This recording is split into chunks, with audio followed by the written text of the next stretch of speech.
What if money were no object? For Sultan Hassanal Bolkiah, ruler of Brunei, it isn't. His personal fortune rivals the GDP of entire nations, and his life is nothing short of a symphony of excess. Picture this: private jets with gold-plated sinks, garages holding 7,000 exotic cars, and birthday parties headlined by legends like Michael Jackson.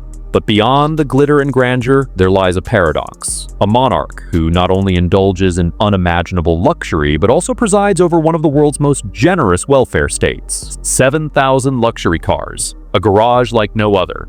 Imagine a car collection so vast, you'd need nearly 2 decades to drive each one just once. Welcome to the Sultan of Brunei's automotive kingdom, a $5 billion shrine to speed, luxury, and excess. This isn't just a garage, it's a vault of dreams. Among his 600 Rolls Royces, one reigns supreme, a custom 24-karat gold-plated Silver Spur 2. It's not just a car, it's a mobile throne room, complete with an umbrella platform fit for royalty. And when Ferrari crafted the legendary Mythos concept car, they made just one. Guess who owns it? Of course, the Sultan.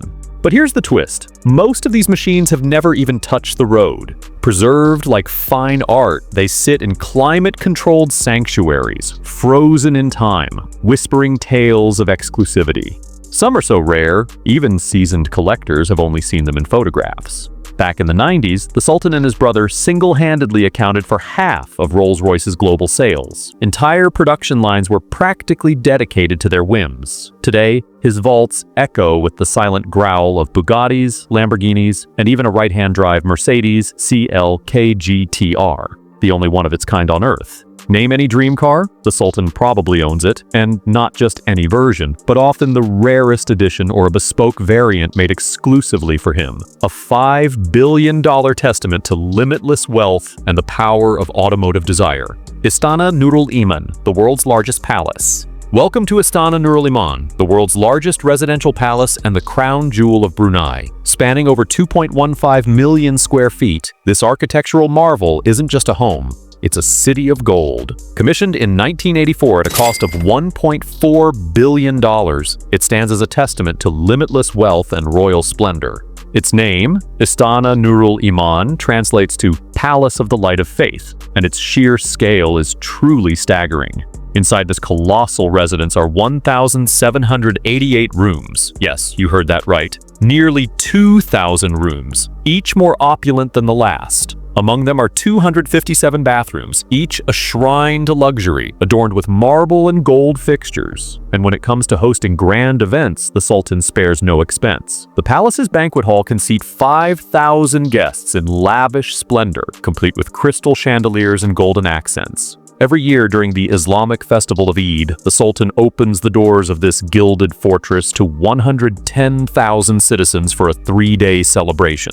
Guests are welcomed personally by the Sultan himself, a rare act of humility amidst unrivaled luxury. For those 3 days, Istana Nurul Iman transforms from a private kingdom into a public palace, where Bruneians feast and celebrate under crystal chandeliers, a gesture of royal generosity unmatched anywhere in the world. But it's not just the guests who are pampered. The Sultan's prized polo ponies rest in air-conditioned stables, while his personal car collection, over 110 vehicles, rests in private garages, each bay polished to perfection. Outside, landscaped gardens flourish with exotic flowers, while fountains gleam under sunlight filtered through carved marble arches. To step inside, Istana Nurul Iman is to enter a living museum of wealth, a place where traditional Malay architecture meets unrestrained modern opulence. Think of it as Versailles meets Vegas, if Vegas had a zero-tax policy. It's not just a residence, it's a symbol of boundless prosperity and royal grandeur. Private jets, flying in a golden palace. When Sultan Hassanal Bolkiah takes to the skies, he does so in a style befitting royalty. Forget cramped cabins and noisy aisles. His most famous aircraft, a Boeing 747-400, isn't just a jet, it's a flying palace. Dubbed the Flying Palace, this custom airliner cost a staggering $400 million, with an additional $120 million invested to transform its interior into the very definition of skyborne luxury. We're talking solid gold wash basins in the bathrooms, handcrafted crystal chandeliers by Lalique, and lavish lounges wrapped in the world's finest leather. Every inch of this airborne palace exudes opulence, from gold-plated fixtures to custom woodwork carved to perfection.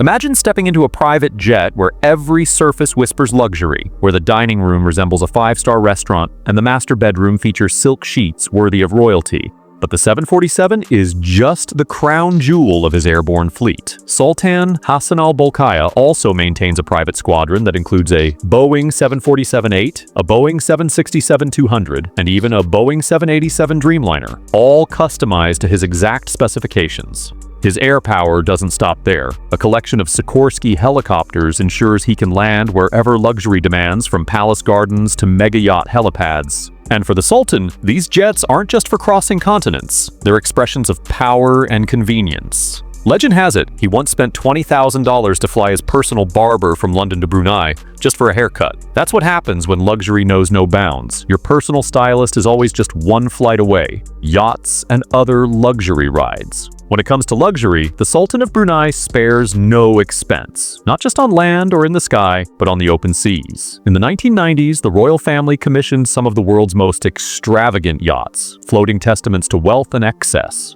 One infamous example, the 180-foot super yacht humorously named Tits, built for Prince Jeffrey, the Sultan's brother. Complete with 2 tender boats, it was less a yacht, more a floating mansion. Though later seized and sold off, it remains a symbol of Bruneian extravagance. Trump's floating palace, the Nabila. The Sultan has also been linked to iconic vessels like Nabila, originally built for Saudi billionaire Adnan Khashoggi. With a helipad, pool, and opulent suites, it was global wealth incarnate. The Sultan briefly owned it before it passed to Donald Trump, who renamed it the Trump Princess. It wasn't just a yacht, it was a floating kingdom.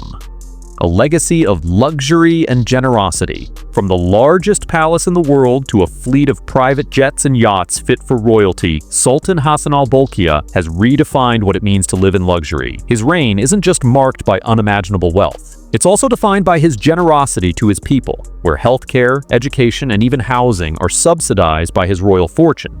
It's a delicate balance, extravagance on one side and social welfare on the other, a paradox of luxury and generosity that few have ever matched. So, if you had $30 billion, how would you spend it? Palaces, cars, private jets? Or would you build a legacy that lives beyond opulence? If this deep dive into how the Sultan of Brunei spends his $30 billion fortune has captivated your imagination, please subscribe, like, and share this video. Thanks for watching, and see you in the next one.